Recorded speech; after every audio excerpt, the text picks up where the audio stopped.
Selamat datang, selamat kembali kepada kita semua ke acara Minggu Doa kita pada malam Rabu. Sebelum kita memulakan acara ini, marilah kita tunduk sebentar dan kita lakukan dahulu doa persekutuan.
Mari kita memulakan acara ini dengan lagu pujian. Lagu pertama kita ambil LPMI 175 di tempat yang lebih tinggi.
Lagu seterusnya kita ambil LPMI muka surat 128, Kuserahkan Hidupku.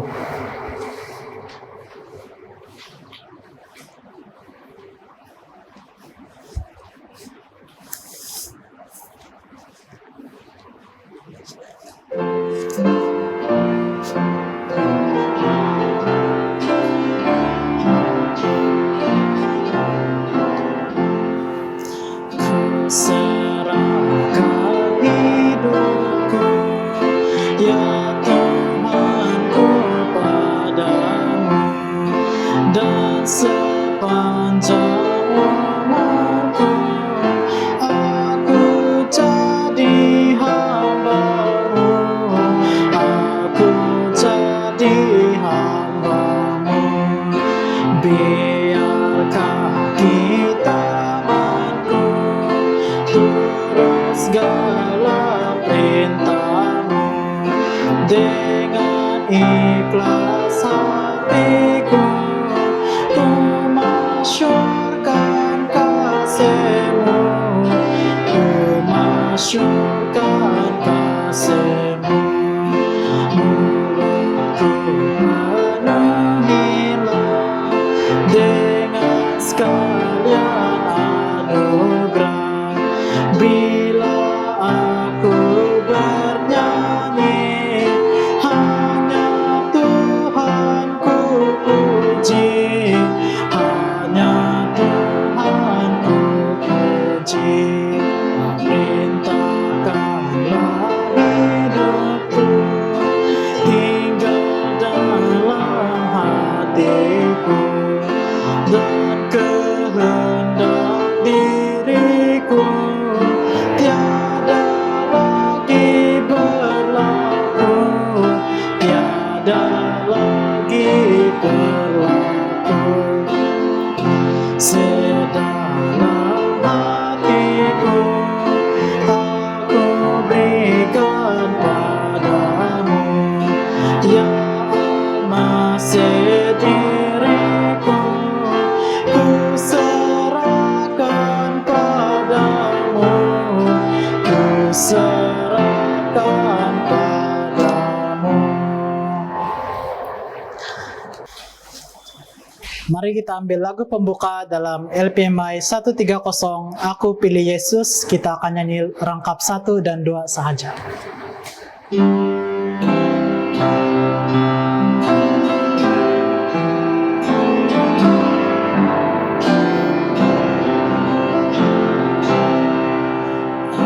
Aku pilih Yesus,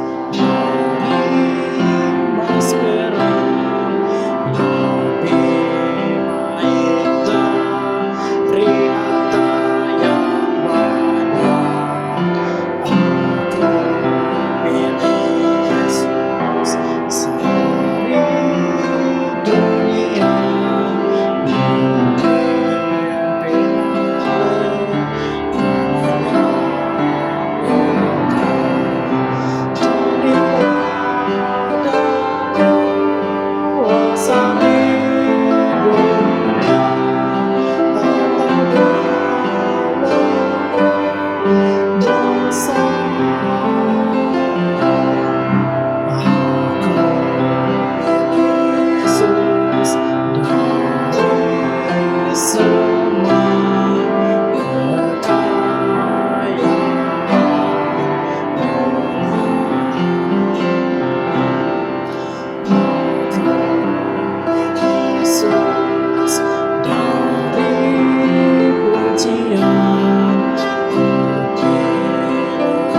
semua tunduk kepala dan saya akan pimpin di dalam doa.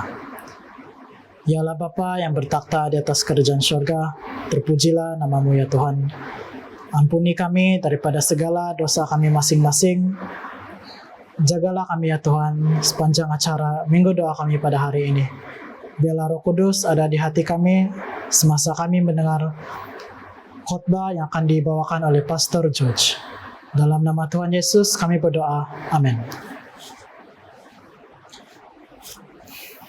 Saat ini mari kita persilakan kumpulan instrumental daripada Anul dan Jibel untuk memberikan lagu persembahan.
Saat ini marilah kita mempersiapkan hati kita masing-masing untuk mendengar pelajaran yang dibawakan oleh Pastor George Gintoruk. Selamat malam kita semua saudara. Tajuk pelajaran kita hari ini adalah Kristus yang tiada tandingannya. Inilah pelajaran kita hari ini. Kalau kita bercerita tentang tandingan atau pertandingan, boleh membawa pada pikiran kita seperti sukan. Siapapun pernah mengikuti sukan pada zaman masih sekolah lagi kan. Lebih-lebih lagi kalau sekarang kita sudah melihat dalam TV pertandingan-pertandingan sukan, berbagai sukan, dan setiap orang yang mengikuti sukan itu dia mau saja dia yang juara, dan seseorang juara itu dia tidak mau ada orang menandingi dia atau mengalahkan dia. Demikian juga pada pelajaran kita hari ini mengenai dengan tajuk pelajaran yang Kristus yang tiada tandingnya. Ini berarti Yesus itulah satu-satunya yang sentiasa juara karena tiada ada orang yang boleh menandingi dia.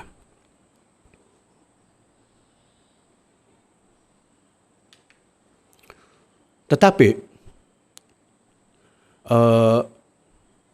apa yang menjadi harus kita perhatikan? Walaupun tajuk ini kita sudah tahu, Yesus itu tidak ada orang yang menandingi dia. Namun kita tahu bahwa ada saja orang yang menandingi dia. Pertama sekali yang kita sudah mempelajari dalam Alkitab, yaitu iblis atau setan. Setan itu sentiasa untuk menandingi Yesus. Tetapi seperti yang kita sudah mempelajari juga dalam Alkitab, setan tidak pernah boleh menandingi Yesus Kristus. Dari surga lagi setan hendak menandingi Yesus, dan sampai setan disingkirkan ke dunia ini, setan sentiasa berusaha untuk menandingi Yesus Kristus. Ya, bukan saja iblis ataupun setan yang berusaha untuk menandingi Yesus. Manusia itu sendiri juga mau menandingi. Seperti yang kita lihat dalam Matius 24 ini. Dikatakan banyak nabi palsu akan muncul dan menyesatkan banyak orang. Ini apa tujuan dia? Kita tahu, nabi palsu hendak meracuni pikiran kita agar banyak orang mengikuti dia. Menyesat artinya dia mau memberi pengaruh kepada kita agar mengikuti dia. Dan ini tujuan dia untuk menyaingi juru selamat kita. Ya, ini kita tengok dalam slide ini beberapa contoh yang sebenarnya bukan ini saja, tetapi ini salah satu contoh yang sudah muncul di dunia ini untuk menjadi mengklaimkan diri dia sama seperti Yesus. Orang ini yang bernama Sergei Torop. Aku tengok muka dia macam Yesus. Aku ingat Yesus pula. Sebab rambut dia pun panjang macam Yesus. Jadi orang percaya dengan dia karena dia ini seorang bekas polis lalu lintas dan dia reinkarnasi harafiah, tidak lain dari Yesus Kristus. Jadi orang ini mengklaim dirinya sebagai Yesus. Yang dinamakan Sergei Torop, dia ini adalah berusia 48 tahun. Adalah pemimpin kerohanian, setidaknya dia sudah mempunyai 5.000 pengikut. Di antaranya kaum intelektual, seiman dan profesional yang berkumpul untuk menyembah dia. Seniman, ya, dan profesional. Terima kasih. Yang berkumpul untuk menyembah dia di desa kecil terpencil di Petropavlovka, lebih kurang 200 km dari Moskow. Nah, ini satu bukti saudara-saudara. Manusia biasa. Dia hanya manusia biasa. Tetapi apa yang kita sudah baca di screen ini, yang menyatakan ada 5 orang pengikut dia dan mau menyembah dia. 5.000 orang. Ya, bukan 5 orang, 5.000 orang. Jadi apa tujuan dia? Tujuannya adalah mau menandingi Yesus Kristus.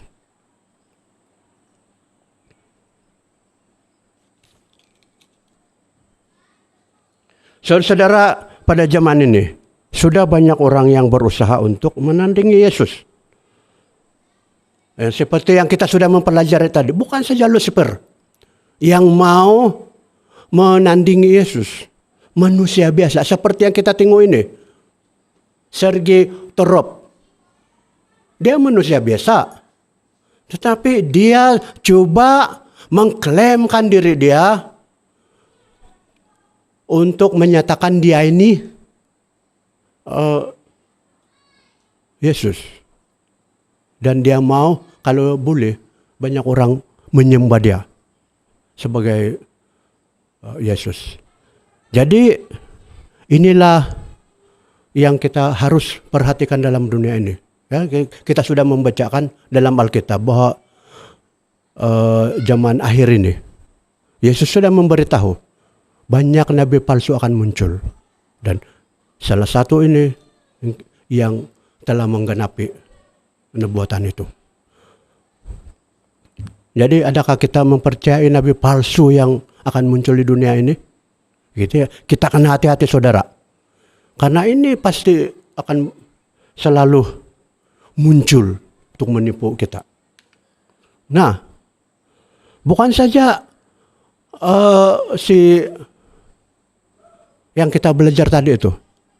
Satu orang lagi yang contoh yang sudah diberitahu di dalam pelajaran kita. Orang ini ialah Lia Amenuddin atau dikenal dengan Lia Eden, adalah nabi palsu paling fenomenal. Wanita berusia 67 tahun. Ini memang tidak mengaku sebagai nabi, tetapi menganggap dirinya adalah reinkarnasi dan representasi dari banyak susuk pada tahun 2009. Kalau kita tengok dalam 2009 baru juga kan saudara-saudara, sekarang ini sudah tahun 2020. Ini baru saja berlaku. Dia pernah dipenjara sebab dia mengaku sebagai malaikat Jibril, Bunda Maria, Mahdi atau Mesias. Mesias lagi. Tetapi sepertinya dia tidak mau juga meneruskan kegiatan dia mengklaimkan sebagai nabi palsu. Dia memang nabi palsu. Dia mengaku sebagai Maria dan anaknya sebagai Yesus. Mereka bersama menyesatkan orang dan membuat gereja baru. Wah. Jadi saudara-saudara yang saya kasihi dalam Tuhan. Ini ada dua orang contoh yang kita sudah belajar di sini. Bukan derang saja. Nah, kita tengok lagi di sini. Nabi yang berstatus sebagai janda, ini janda pula dia ini, dan mengatakan bahwa dirinya mempunyai meramal bila terjadinya kiamat, sehingga tak heran apabila banyak orang yang tertarik dan menjadi pengikutnya, mulai dari kalangan cendekiawan, seniman, sehingga artis. Bahkan ia pun pernah mengangkat anaknya Ahmad Murti sebagai Nabi Isa. Jadi kita sudah melihat kegenapan dalam apa yang diucapkan oleh Yesus. Banyak nabi palsu akan muncul dan Mesias palsu. Jadi bagi kita yang sudah mempelajari tentang nubuatan-nubuatan dalam Alkitab, ini sebagai kekuatan iman kita, bahwa apa yang sudah difirmankan Tuhan di dalam Alkitab akan muncul. Nah, dua contoh ini sudah kita mempelajari. Bukan mereka saja. Kalau kita sudah membaca berita-berita, mungkin sekarang ini kita boleh tahu berita-berita dari internet. Bukan macam dulu kita tunggu news apa semua, tapi sekarang ini kita cepat mendapat informasi yang di dalam media massa, terutama di internet. Bukan mereka saja. Ini dua orang ini hanya sebagai contoh yang diberi kepada saudara yang sudah membuat menyusun pelajaran ini. Ini hanya contoh saja. Banyak lagi yang lain yang muncul. Nabi palsu mengklaimkan juga dia sebagai Mesias. Jadi ini bukan mereka saja, banyak.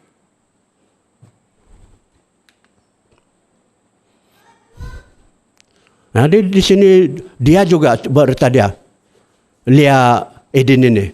Berita terakhir yang menghebohkan ialah ketika Lia Edin meminta izin kepada presiden untuk mendarat UFO di Monas. Bahkan lebih lanjut dia mengatakan bahwa nanti di dalam UFO tersebut ada malaikat Jibril. Tidak hanya itu, Lia Edin juga meramalkan bahwa pada akhir Mei Jakarta akan dilanda gempa hebat dan merupakan petanda kiamat.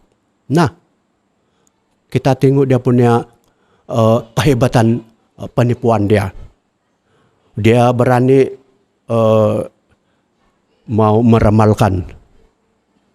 Dan dia berani juga mengambil malaikat Jibril. Yang kita tahu malaikat Jibril di surga. Tidak ramai, walaupun nabi-nabi tidak ramai nabi-nabi yang pernah berjumpa dengan malaikat Jibril. Tetapi orang ini dia membawa malaikat pula pakai UFO.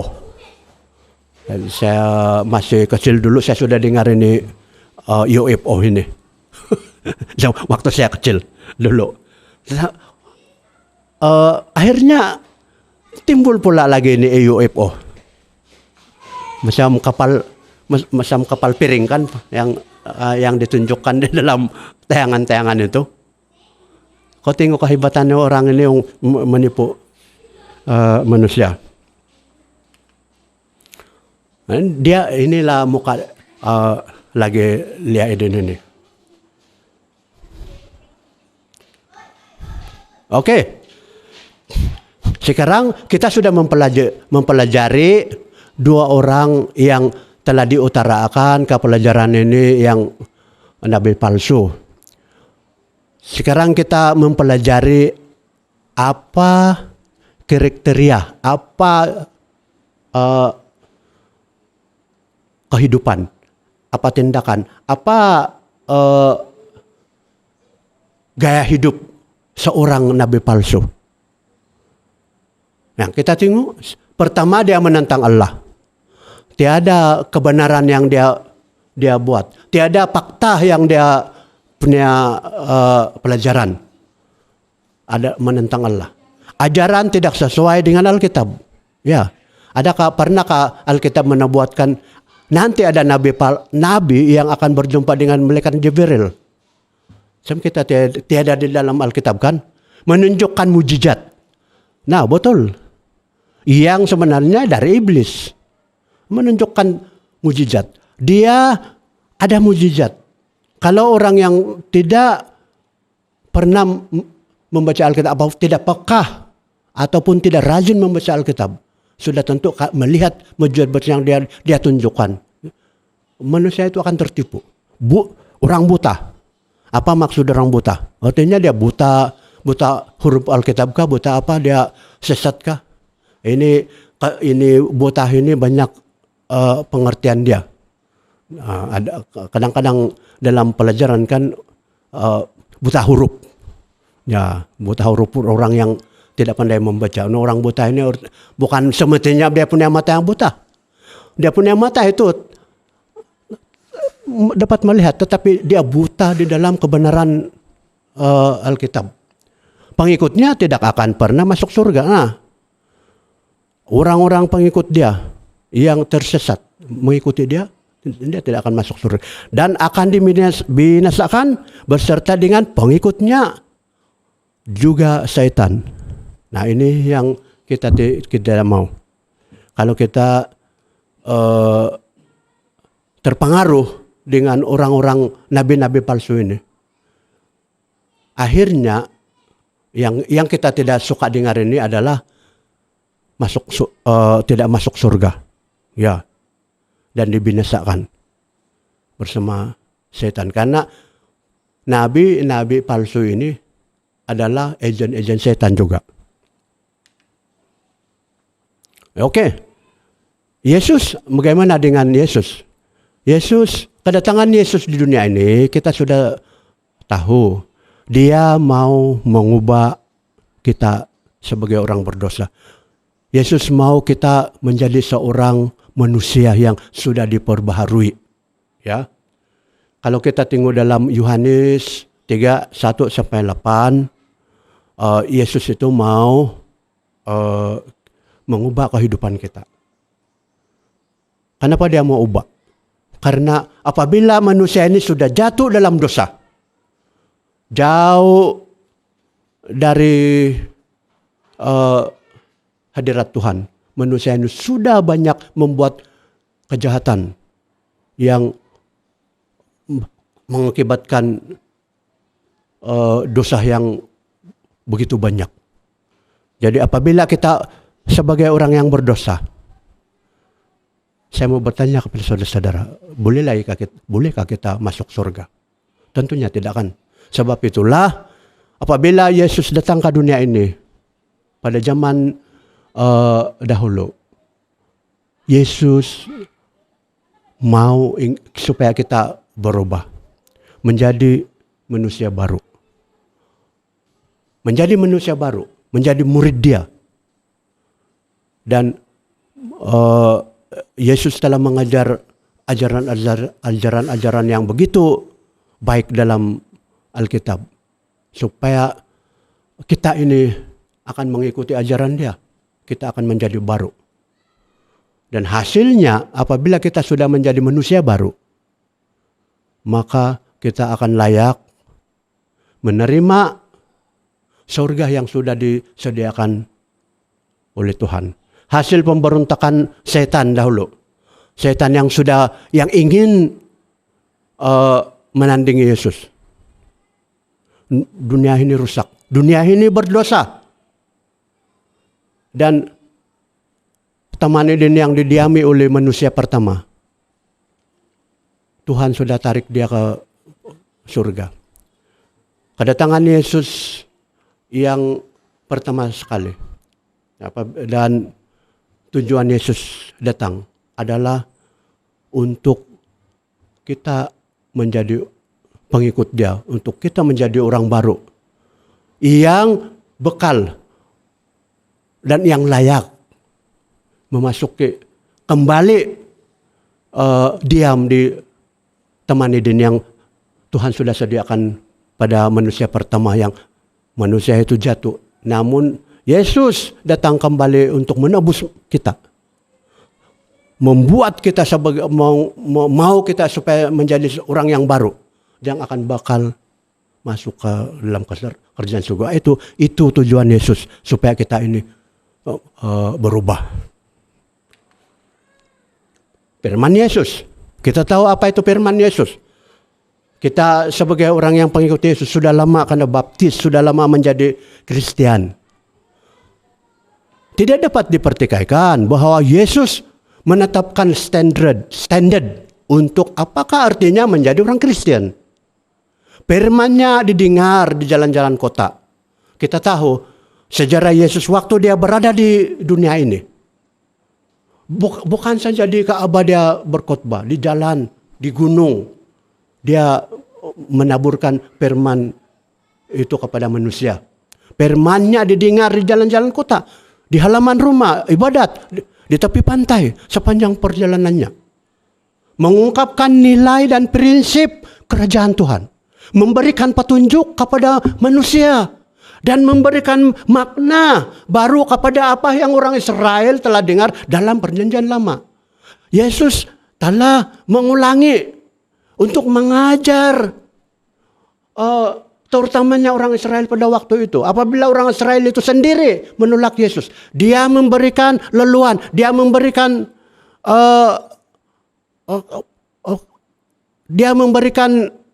peluang kepada kita yang bukan orang Israel untuk mendengar firman Tuhan sebagai mengubah tabiat kita. Itulah firman Tuhan, firman Yesus. Tindakan Yesus. Apa tindakan Yesus? Identiti Yesus tidak tersembunyi. Ya, kita sudah tahu Apabila kita sudah membaca, sudah mempelajari kehidupan Yesus dalam Alkitab, identiti dia, tugas dia, kuasa dia, keajaiban dia, kasih dia tidak tersembunyi dan tidak dapat diakses oleh orang lain. Dia telah menjadi manusia, menjelma menjadi manusia untuk menunjukkan identiti ketuhanannya melalui tindakannya. Menurut Alkitab, karakter dan identiti ditunjukkan melalui tindakan kita. Apabila kita sudah mengikuti Yesus, Yesus mau supaya kehidupan kita ini sekurang-kurangnya mensentuhi tauladan yang sudah diberikan oleh Yesus. Perbuatan seorang itu menyatakan karakter Yesus. Makan bersama para pemungut cukai. Ini yang Yesus buat dulu. Dan orang-orang berdosa. Sehingga memperlihatkan belas kasihan ilahi. Dalam Matius 9, 11, 13. Kalau kita tengok apa yang Yesus sudah buat dahulu. Kalau orang-orang Farisi, orang-orang imam, mereka sombong. Orang yang berdosa, dia orang tidak suka bercampur. Dan orang-orang yang miskin, dia orang tidak suka. Tetapi waktu Yesus datang ke dunia ini, orang-orang berdosalah yang Yesus cari. Dia makan bersama dengan orang pemungut cukai, orang-orang berdosa. Jadi kita sebagai pengikut Yesus, Yesus mau supaya tabiat kita, kehidupan kita, tindakan kita sama seperti yang dilakukan oleh Yesus. Itulah yang harus kita tunjulkan apabila kita sudah menerima Yesus. Ya, Ellen White menulis, Kristus adalah tauladan kita, contoh yang sempurna dan suci, yang telah diberikan kepada kita untuk diikuti. Kita tidak akan pernah dapat menyamai tauladan Yesus, tetapi kita boleh meniru dan menjadi serupa dengan Dia, mengikuti kemampuan kita. Nah, saudara, kadang-kadang ada anggota yang mengatakan, macam mana kita mau sempurna? Kita ini manusia biasa, ya betul. Macam mana kita boleh mengikuti Yesus? Yesus itu Tuhan, 100% Tuhan, dan juga 100% manusia. Bagaimana dengan kita? Kita ini orang berdosa. Apakah kita boleh mengikuti tabiat-tabiat Yesus? Ya, memang betul. Tetapi kita ini, walaupun kita ini tidak sempurna, manusia yang berdosa. Nah, sekurang-kurangnya, apabila kita sudah menerima Yesus, ketidaksempurnaan kita itu, Yesus akan tolong kita. Dan sekurang-kurangnya Yesus mau supaya kita dapat meniru tabiat Dia. Kita dapat meniru apa yang sudah Yesus lakukan di dunia ini. Supaya dengan kemampuan kita. Banyak orang yang dia mampu. Contohnya, kalau Yesus dulu dia suka menolong orang menyembuhkan orang sakit. Kita ini yang tiada kurnia seperti itu. Tetapi kalau setakat mau memberi dharma kepada orang-orang yang memerlu, itu kita boleh buat. Itu kalau kita boleh buat, tapi kita tidak buat, itu yang masalah. Jadi menurut pengertian saya dalam tulisan Ellen G. White ini,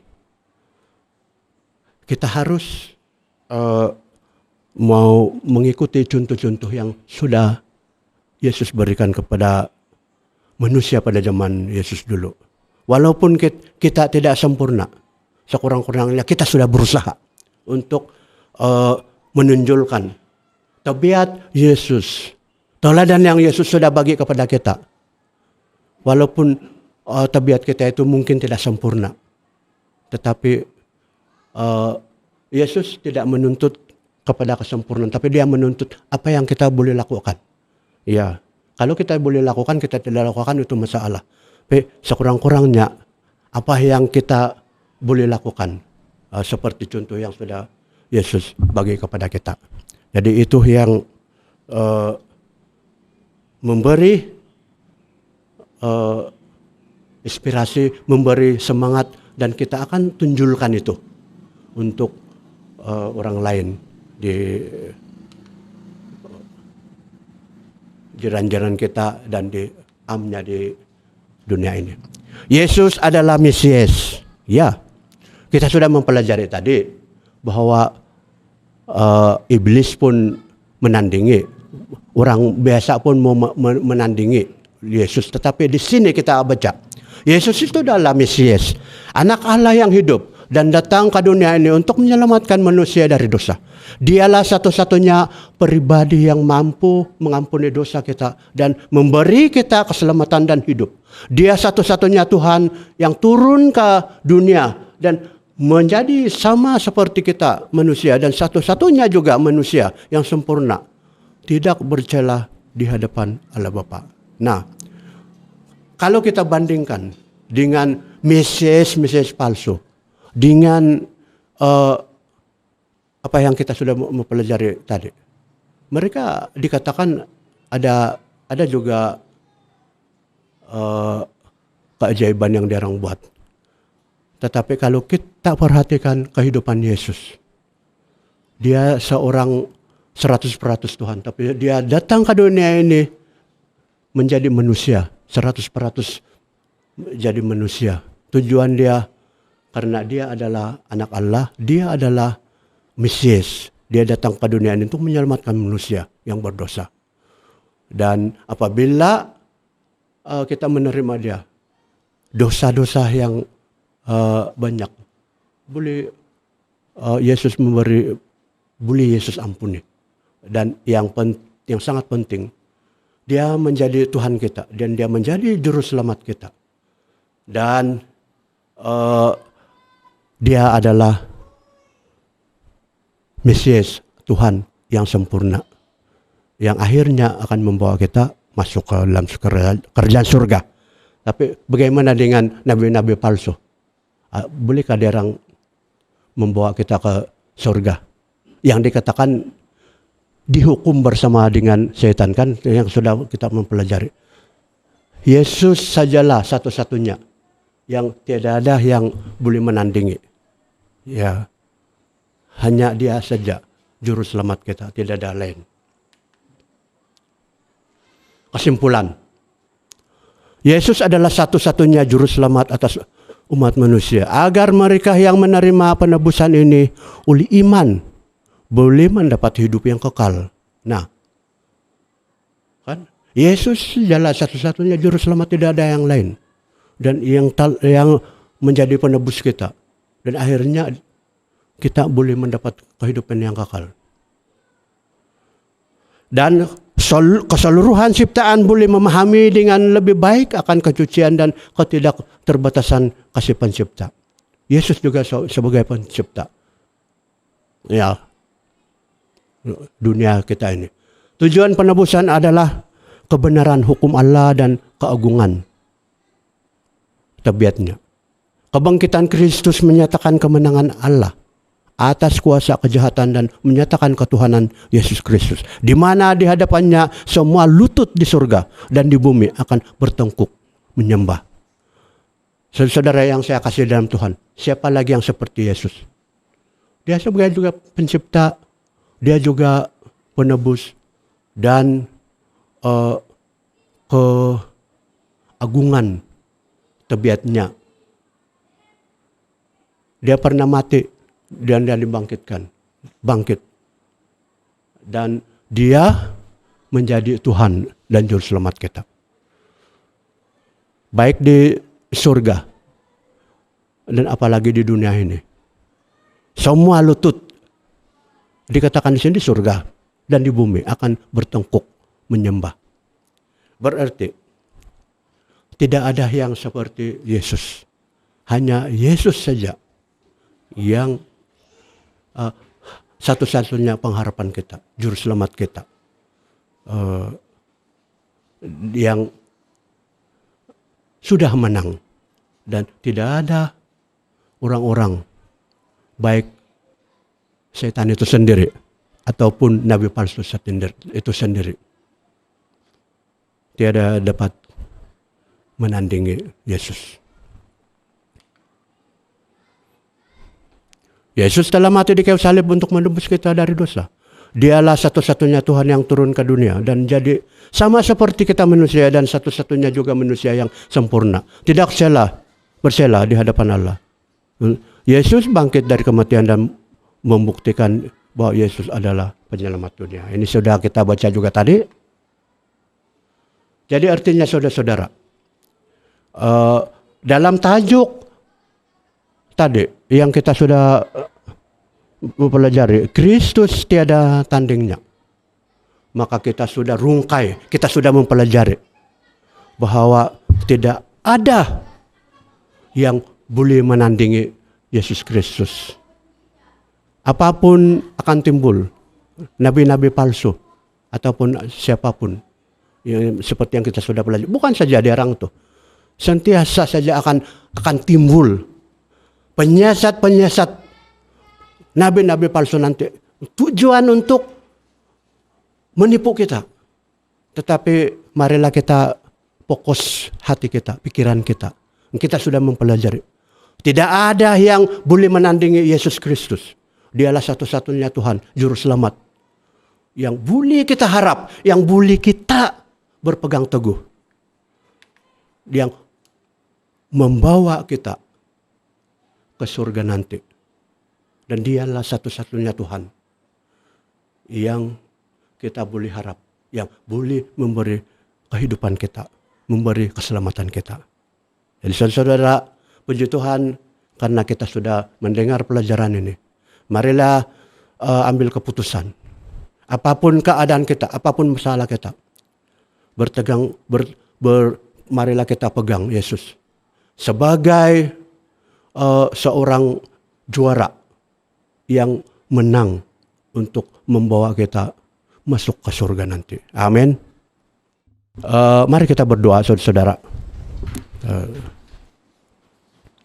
Bapa yang sedang bersemayam dalam kerajaan surga, Tuhan pencipta agung maha besar. Seperti mana pelajaran malam ini kami sudah mempelajari, Yesus adalah satu-satunya yang tidak ada seorang pun yang boleh menandingi dia. Kami sudah mempelajari setan itu berusaha untuk menandingi Yesus. Sedangkan manusia biasa pun berusaha untuk menandingi Yesus. Bahkan mengatakan dia Mesias. Tetapi kami sudah juga mempelajari kehidupan mereka yang tidak setara, tidak selaras dalam firman Tuhan dalam Alkitab. Tuhan, sebagai manusia, pikiran kami sering diracuni oleh nabi palsu ini, ajaran-ajaran yang tidak selaras dalam Alkitab ini. Dengan itu Tuhan, berilah kekuatan kami. Biarlah hati kami terus berpegang teguh bersama Tuhan. Karena Tuhan sajalah satu-satunya Tuhan yang sudah menang, yang tidak ada orang yang menandinginya. Tuhan sajalah yang dapat membawa kami kembali ke dunia, ke Taman Eden yang Tuhan sudah tarik pada zaman manusia pertama sudah berdosa. Tidak ada yang lain selain dari Tuhan. Terima kasih Roh Tuhan terus berada dalam hati kami, memberi kekuatan kepada kami, memberi iman kami teguh. Dan terima kasih Tuhan akan sentiasa memberi pedoman hidup kami, agar kami tidak dipesongkan dengan ajaran-ajaran yang sesat yang akan datang, yang berbagai halah, berbagai macam penipuan. Biarlah kami terus setia bersama Tuhan. Karena apabila Tuhan sudah datang nanti, kami percaya Tuhan akan membawa kami pulang ke surga yang Tuhan sudah sediakan. Berkati kami semua, berkati semua anggota-anggota dalam wilayah 8, agar semua sehat-sehat semua, agar semua setia. Juga umat Tuhan di mana saja di dunia ini. Terima kasih sudah mendengar doa ini, karena kami sudah berdoa di dalam nama Juru Selamat kami, Yesus Kristus. Amin. Terima kasih atas pelajaran yang telah dibawakan oleh Pastor George. Bagi lagu penutup, kita akan ambil kembali LPMI 130 rangkap yang ketiga.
Mari kita tunduk kepala dan saya akan memimpin dalam doa penutup. Allah Bapa yang bertakhta di atas kerajaan surga, terpujilah nama-Mu ya Tuhan. Terima kasih ya Tuhan atas pelajaran yang begitu indah itu. Biarlah hidup kami diubahkan olehnya dan tidak kekal di dalam dosa ya Tuhan. Ampuni segala dosa kami, jagalah kami sepanjang kami pulang ke rumah kami masing-masing. Dalam nama Yesus kami berdoa. Amin.